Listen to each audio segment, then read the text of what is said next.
বলেছেন শোনেন, ইল্লা মান তাবা, যে অনেক গুনাহ করেছে, শিরক করেছে, জেনা করেছে, মদ খেয়েছে, বেদাত করেছে, হারাম খেয়েছে, আল্লাহ পাকের অবাধ্য হয়েছে, নামাজ পড়ে নাই, যাকাত দেয় না, ইত্যাদি ইত্যাদি অনেক অন্যায় করেছে। একদিন তওবা করে ফিরে এসেছে, আল্লাহ পাক বলছেন ইল্লা মান তাবা, যে ব্যক্তি তওবা করে ফিরে আসলো, ওয়া আমানা, এবং ঈমান নিয়ে আসলো, ওয়া আমিলা আমালান সালিহান, এবং এখন থেকে সতামল করা শুরু করলো, হোক সে নারী বা পুরুষ, যে কেউ, যে কোনো বয়সের, যে কোনো বর্ণের, যে কোনো ভাষার, যে কোনো দেশের, এগুলো কিচ্ছু যায় আসে না আল্লাহ পাকের। ইন্নাল্লাহা লা ইয়ানজুরু ইলা আজসামিকুম ওয়ালা ইলা সুওয়ারিকুম ওয়ালাকিন ইয়ানজুরু ইলা কুলুবিকুম ওয়া আমালিকুম। আল্লাহ পাক শুধু কলব দেখেন, আমল দেখেন, রক্ত মাংস বর্ণ এগুলো দেখেন না। আল্লাহ পাক ফিরে এসেছে, আমল, ঈমান এনেছে, আমল সালেহ করেছে। আল্লাহ পাক বলছে উলাইকা, এরাই তারা, ইউবাদদিলুল্লাহু সাইয়্যাতিহিম হাসানাত, এরাই সেই ব্যক্তি যাদের সমস্ত গুনাহকে আমি আল্লাহ নেকি দিয়ে পরিবর্তন করে দেব। সব আল্লাহ অপেক্ষা করছেন আপনার জন্য। আপনার কাছে আসার গল্পটা হোক আল্লাহর কাছে আসা গল্প, এই জেনার কাছে আসার গল্প দিয়ে কোনো লাভ নাই। আল্লাহ পাক যেটা বলেছেন লা তাকরাবুজ জিনা, জিনার কাছেও যেও না, আপনি দেখবেন এখন বলা হচ্ছে জেনাটাই হচ্ছে কাছে আসার গল্প। আমি বলি শোনেন, নিমের ডাল দিয়ে দাঁত মাজেন, নিম গাছের ডাল আছে না, নিমের ডাল দিয়ে দাঁত মাজেন, এই পেস্ট ছেড়ে দেন, বয়কট করে ফেলেন, দেখবেন কয়দিন পর ক্ষমা চাবে যে ভুল হয়ে গেছে, আমরা এগুলা অ্যাড বানাবো না। আমরা যে নরম সরম মানুষ, কোনো ইনিশিয়েটিভ নিতে পারি না, এই জন্য চড়া হয়ে বসে থাকি। প্রতিটা সেক্টরেই দুর্নীতি চলছে। এই যে কাছে আসার গল্পের নাম দিয়ে মানুষকে জেনা করাচ্ছে। যুবক যুবতী স্কুল লাইফ থেকে মাহরাম, গায়রে মাহরাম, এই গায়রে মাহরামের সাথে স্কুল লাইফ থেকে শুরু হয়। স্কুল লাইফে পড়ছে ক্লাস 8, 9, 10, ক্লাস 8, 9, 10 এর মেয়েরা, ছেলেরা এখন অ্যাডাল্ট।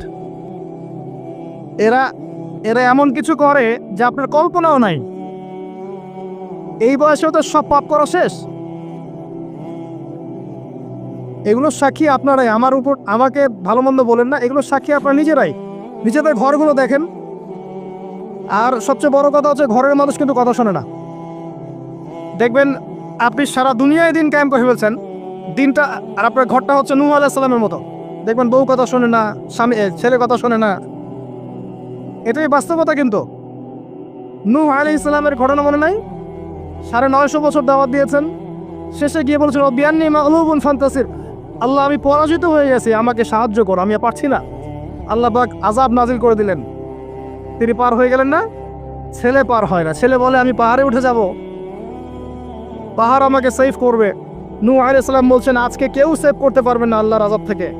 একটু পরে ঢেউ এসে বাপ বেটার মাঝখানে পার্থক্য করে দিল, ছেলে ডুবে মরে গেল, তার স্ত্রী পর্যন্ত ঈমান নিয়ে আসলো না। আল্লাহর কাছে হাত তুলে দোয়া করছেন, আল্লাহ আমার ছেলে, আমার আহাল, আমার পরিবার। আল্লাহ ধমক দিয়ে বলছেন যে লাইসা মিন আহলিক, সে তোমার পরিবারের কেউ না। দেখবেন আপনি মাশাআল্লাহ দিনদার, আপনার ভিতরে ইসলাম এস্টাবলিশ করা ডিফিকাল্ট। মানুষ এখন খুব ব্যক্তি সচেতন, নিজের মনে যা চাবে সেটাই করবে। আর আনুগত্যকে তারা দাসত্ব মনে করে। কথা বুঝেন? আনুগত্য করাকে দাসত্ব মনে করে। আমি দাসত্ব করবো কেন? আল্লাহ এবং তার রাসূল এবং স্বামী, পরিবার, কর্তাদের আনুগত্যটাকে তারা দাসত্ব মনে করে। অতএব সুখে থাকার মূল মন্ত্র এটাই আপনার, যার যার হক তাকে তাকে দিয়ে দেন, নিজের হক আল্লাহর কাছে চেয়ে নেন, আপনি সুখে থাকবেন ইনশাআল্লাহ। আল্লাহর জন্য বাঁচেন, আল্লাহর জন্য খান, আল্লাহর জন্য পড়েন, আল্লাহর জন্য দিন কায়েম করেন, আল্লাহর জন্য আপনি ইবাদত করেন, আল্লাহর জন্য মারা যান, ইনশাআল্লাহ আল্লাহ আপনাকে জান্নাত দিবে। আর আল্লাহর কাছে আমরা সবাই একা একা ফিরে যাবো। ইন্না লিল্লাহি ওয়া ইন্না ইলাইহি রাজিউন। একা একা একজন একজন করে হিসাব নেবেন আল্লাহ পাক। তখন আমার সাথে কেউ থাকবে? আপনার সাথে কেউ থাকবে? ইন্তেকালের পরে 40টা দিন অপেক্ষা করেন না, মানুষ মনে রাখে? রাখবে না, কাউকে রাখবে না। এটাই দুনিয়ার বাস্তবতা। দুনিয়া বড় নিষ্ঠুর। আর এগুলোর বাস্তবতা আপনারা যত দিন যাবে তত দেখবেন, উপলব্ধি করবেন। একদম কাঁচামো ভেঙে যাবে, ফ্রি মিক্সিং দিয়ে, হারাম রিজিক দিয়ে, আপনার এই যে অপসংস্কৃতি দিয়ে পরিবারের কাঠামোই ভেঙে যাবে, সমাজের কাঠামো ভেঙে যাবে। মানুষ দেখবেন আত্মহত্যা করে মারা যাবে বেশি বেশি। বাবার খোঁজ নিবে না সন্তান। কিয়ামতের আলামত জানতালি দেলামাতু রাব্বাতুহা, দাসী মনিবকে জন্ম দিবে, মা বাবার সাথে দাস দাসীর মতো আচরণ করা হবে। টাকার জন্য, সম্পদের জন্য মানুষ ভাইকে হত্যা করবে, বোনকে হত্যা করবে, ছেলে ছেলে বাবাকে হত্যা করবে, মাকে হত্যা করবে, এগুলো সব কিয়ামতের আলামতের হাদিস। এগুলো আপনি বাস্তবতা মিলিয়ে দেখেন 100% মিলে যাবে। এগুলো চলছে এখন। এই জায়গায় আমি বলবো আত্মকেন্দ্রিক হন। একটা আয়াত শোনাচ্ছি আপনাকে, আমার খুব পছন্দের একটা আয়াত, এবং আল্লামা তাকি উসমানীর নাম শুনেছেন? আমার জানা মতে বিশ্ব বরেণ্য আলেমদের একজন। তিনি একটা গোটা বই লিখেছেন, পুরা বইটাই একটা আয়াতের উপরে।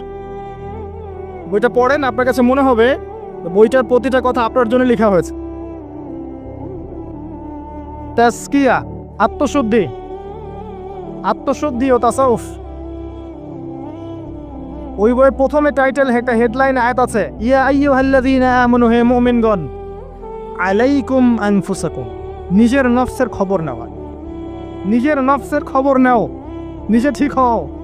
মান লা ইয়াদুররুকুম মান দাল্লা ইন ইহতাদাইতুম, যারা পথভ্রষ্ট হয়ে যাচ্ছে বা গেছে, এদের পথভ্রষ্টতা তোমাদের কোনো ক্ষতি করবে না যদি তোমরা হেদায়েতের উপর থাকো। এর চেয়ে বড় কোনো মেডিসিন নাই। এই আয়াতের মধ্যে সব কিছু আছে, আমাদের সমস্যা এবং আমাদের সলিউশন। আমাদের সমস্যা হচ্ছে আমরা পরের দিকে বেশি চোখ তুলি, আঙ্গুল তাকাই, তোমার এটা ঠিক নাই, তোমার এটা ঠিক নাই, তোমার আকীদা ঠিক নাই, তোমার আমল ঠিক নাই, তোমার তাজকিয়া ঠিক নাই, তোমার রিজিক ঠিক নাই, ইত্যাদি ইত্যাদি। নিজের দিকে এতবার আঙ্গুল আমরা তুলি না। আমার আকীদা ঠিক আছে কিনা, আমার মানহাজ ঠিক আছে কিনা, আমার আমল বেদাত মুক্ত কিনা, আমার রিজিক ঠিক আছে কিনা, আমার পরিবার ঠিক আছে কিনা, আমার নফসে আত্মশুদ্ধি আছে কিনা, আমার ভিতরে হিংসা আছে কিনা, গীবত আছে কিনা, তোহমত দেই কিনা, অহংকার আছে কিনা, এগুলো আমাকে চিন্তা করতে হবে। আলাইকুম আনফুসাকুম, নিজের নফসের খবর নাও। এই নফস নিয়ে আল্লাহর কাছে যেতে হবে। এই একটা আয়াত যদি বুঝে আসে, আপনার প্রবলেম সলভ। এখানে সমস্যা হচ্ছে আমরা আগে মানুষের সংশোধন চাই, কিন্তু আল্লাহ বলছেন আগে নিজেকে সংশোধন করো, নিজে আগে সংশোধিত হও। একটা বাতি থেকে 1000টা বাতি জ্বলবে ইনশাআল্লাহ। আর নিজেকে সংশোধন করতে না পারলে আমি বাতি জ্বালাতে পারবো না। তো ইভেন এখানে বসে আমি যে কথাগুলো বলছি বা বলবো বা বলা হয়, যারা বলে, তারা নিজেরা যদি সেগুলোর উপর আমল না করে, এই কথার কোনো তাসির হবে না আপনার উপরে। আপনি শুনবেন, এক কান দিয়ে ঢুকবে, আর এক কান দিয়ে বেরো যাবে, বাসায় গিয়ে ঘুমিয়ে যাবেন। এটা বাস্তবতা। রাসূলুল্লাহ, শোনেন, রাসূলুল্লাহ সাল্লাল্লাহু আলাইহি ওয়াসাল্লামের দাওয়াতে এত হিউজ মানুষ ইসলাম কবুল করলো কেন বলেন তো? মূল কারণ কি জানেন? ইসলামের প্রতিটা বিষয়ের উপরে নবী সাল্লাল্লাহু আলাইহি ওয়াসাল্লাম নিজে আগে আমল করে দেখিয়েছে। এই জন্য তার কথার মধ্যে নূর এবং তাসির এবং বারাকা এত বেশি ছিল যে মানুষের কলিজার মধ্যে কথাগুলো আঘাত করেছে, মানুষ পরিবর্তন হয়েছে।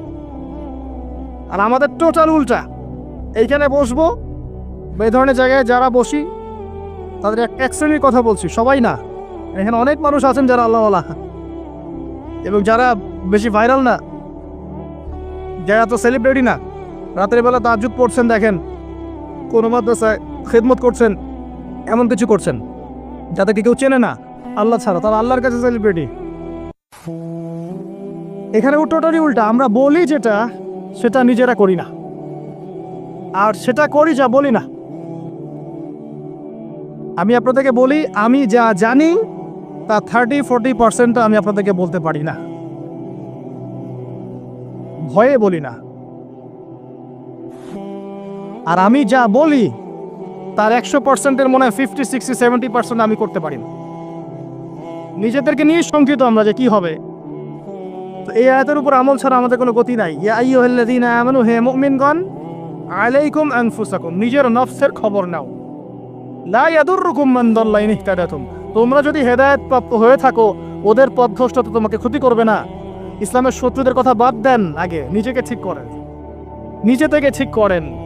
নিজেরা নামাজি হন আল্লাহর ওয়াস্তে, আল্লাহর ওয়াস্তে হালাল খান, পরিবার ঠিক করেন, জ্ঞান অর্জন করেন, আল্লাহর ওয়াস্তে দিনের কোনো খেদমতের চেষ্টা করেন, আপনার জানমাল সময় শ্রম দিয়ে আল্লাহর ওয়াস্তে কিছু করেন, দেশকে কিছু দেন, রাষ্ট্রকে কিছু ভালো কিছু দেন, উম্মাকে কিছু ভালো কিছু দেন, আপনার প্রতিভা দিয়ে মানুষের কল্যাণ করেন, মানবতার কোনো খেদমত করেন, কিছু একটা করেন।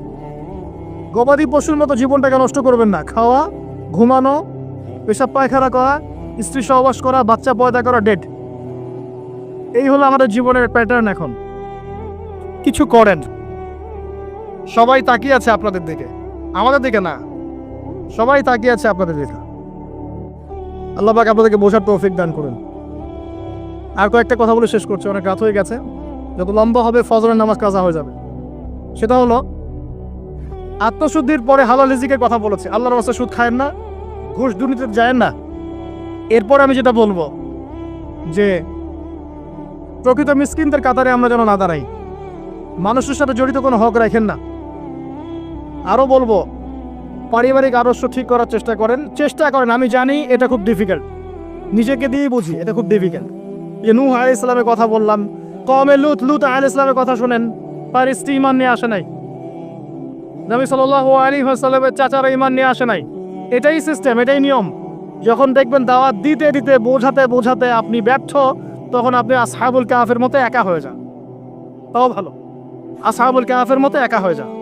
একা একা দিনের পথে চলেন, আল্লাহর কাজ আপনি একাই করেন। ইব্রাহিম একা একটা উম্মাহ, তার সাথে কেউ ছিল না, সে একাই একটা উম্মাহ ছিল। আল্লাহ পাক তাকে একটা উম্মাহ বলেছেন। আর এরপর যে কথাটা বলবো, শেষ কথা, সেটা হলো আল্লাহ পাক আমাদের সবাইকেই কিছু না কিছু প্রতিভা দিয়েছেন। জান, মাল, সময়, শ্রম, কারো অর্থ, কারো মেধা, কারো লেখার ক্ষমতা, কারো বলার ক্ষমতা, কারো সংগঠিত করার ক্ষমতা ইত্যাদি। আল্লাহ পাক যাকে যে ক্ষমতা দিয়েছেন, আপনার প্রতিভাটাকে আপনি আল্লাহর পথে কাজে লাগান।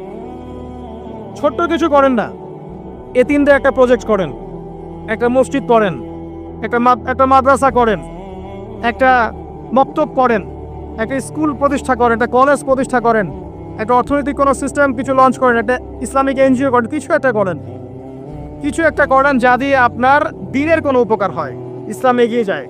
ইনশাল্লাহ এভাবেই আস্তে আস্তে আস্তে আস্তে সবার ক্ষুদ্র ক্ষুদ্র প্রচেষ্টা ইসলাম এগিয়ে যাবে ইনশাআল্লাহ। আজ হোক আর কাল হোক, আল্লাহর জমিন, আল্লাহর দিন প্রতিষ্ঠা হবে ইনশাআল্লাহ তাআলা। এবং আল্লাহর দিন যখন প্রতিষ্ঠা হবে, সবাই সুখে থাকবে, কেউ কষ্ট থাকবে না ইনশাআল্লাহ তাআলা। আল্লাহ রাব্বুল আলামিন আমাদের সবাইকে পবিত্র কোরআন এবং সুন্নাহ অনুযায়ী জীবনযাপন করার তৌফিক এনায়েত করুন, আমিন। আল্লাহ রাব্বুল আলামিন আমাদের সবার পারিবারিক আদর্শ সুশৃঙ্খল করে দিন, ইসলামিক করে দিন। আমাদের সবাইকে আল্লাহ পাক হালাল রিজিকের ব্যবস্থা করে দিন, এবং আমাদের মা বোনদেরকে আল্লাহ পাক খাস পর্দায় থাকার তৌফিক দান করুন। বাহ্যিক চোখ দিয়ে আপনি সব কিছুকে দেখলে মনে হবে যে বিশ্ব এগিয়ে যাচ্ছে, কিন্তু ভিতর দিয়ে দেখলে, আল্লাহর নূর দিয়ে দেখলে বুঝতে পারবেন বিশ্ব আগাচ্ছে ঠিকই, কিন্তু তার ধ্বংসের দিকে আগাচ্ছে। সময়ের জন্য অপেক্ষা করতে থাকেন, এক পর্যায়ে কথাগুলো বুঝে আসবে ইনশাআল্লাহ। হয়তো এখন মাথার উপর দিয়ে যাচ্ছে, ইল্লা মাশাআল্লাহ। আগে জ্ঞানতাত্ত্বিক দর্শনটা ঠিক করেন। আমাদের দর্শনটা এখন এমন যে চাক্ষুষ যা দেখব সেটাই সত্য, অথবা পরীক্ষা নিরীক্ষা পর্যবেক্ষণের মাধ্যমে যে সিদ্ধান্তে আসা যাবে সেটাই সত্য। এবং আমাদেরকে পশ্চিমা বিশ্ব এটাই শিখিয়েছে, পশ্চিমারা আমাদেরকে এটাই শিখিয়েছে যে পরীক্ষা নিরীক্ষা, যুক্তি, বিজ্ঞান, দর্শন, এগুলোর মানদণ্ডে যা লাভ করা যাবে সেটাই জ্ঞান। এর বাইরে জ্ঞানের কোনো অস্তিত্ব নাই। এই জন্যে আল্লাহ তারা বিশ্বাস করে না, কারণ আল্লাহকে দেখা যায় না, সিম্পল। মালায়েকা, ফেরেশতা তারা বিশ্বাস করে না, কারণ ফেরেশতাকে দেখা যায় না। জিন জাতিকে তারা বিশ্বাস করে না, কারণ তাকে দেখা যায় না।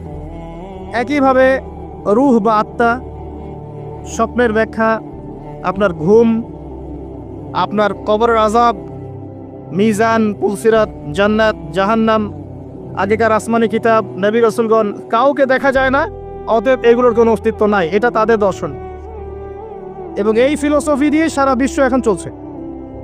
লান নুমিনা লাকা হাত্তা নারাল্লাহা জাহরা, যেমনটা বনু ইসরাইল বলেছিল, সূরা বাকারার দিকে আছে প্রথম দিকে। হে মূসা, আমরা তোমার কথায় বিশ্বাস করব না যতক্ষণ না আল্লাহকে চাক্ষুষ দেখছি। কিন্তু Islamic philosophy different. Islamic philosophy হচ্ছে এমন, ওয়াকুলিল হাক্কু মির রাব্বিকুম, হক বা জ্ঞান, সত্য তোমার রবের পক্ষ থেকে আসে। ফালা তাকুনান্না মিনাল মুমতারিন, তুমি সন্দেহবাদীদের অন্তর্ভুক্ত হও না। সূরা কাহফের 29 নম্বর আয়াতে আল্লাহ পাক আরো বলেছেন, ওয়াকুলিল হাক্কু মির রাব্বিকুম ফামান শাআ ফালইউমিন ওয়া মান শাআ ফালইয়াকফুর। হক আল্লাহর পক্ষ থেকে আসে, জ্ঞান আল্লাহর পক্ষ থেকে আসে, সত্য মিথ্যার মানদণ্ড আল্লাহর পক্ষ থেকে আসে, ন্যায় অন্যায়ের মানদণ্ড আল্লাহর পক্ষ থেকে আসে, মানুষের মস্তিষ্ক থেকে বের হয় না। আল্লাহর পক্ষ থেকে যা আসে তাকে যুক্তি, বিজ্ঞান, দর্শন এগুলো দিয়ে প্রমাণ করা যাবেই, এটা জরুরি না। এমন অনেক বিষয় হতে পারে আল্লাহর পক্ষ থেকে আসতে পারে যেটাকে আপনি যুক্তি, বিজ্ঞান, দর্শন দিয়ে প্রমাণ করতে পারবেন না, কারণ এগুলোর সীমাবদ্ধতা আছে। আল্লাহর জ্ঞানের কোনো সীমাবদ্ধতা নাই। আমার কথা কি বোঝা যায়? কথাগুলো হয়তো ইয়াংরা বুঝতে পারবেন। আর আমি জানি লেকচার যত আগাবে মুরব্বীরা তত উঠে চলে যাবে।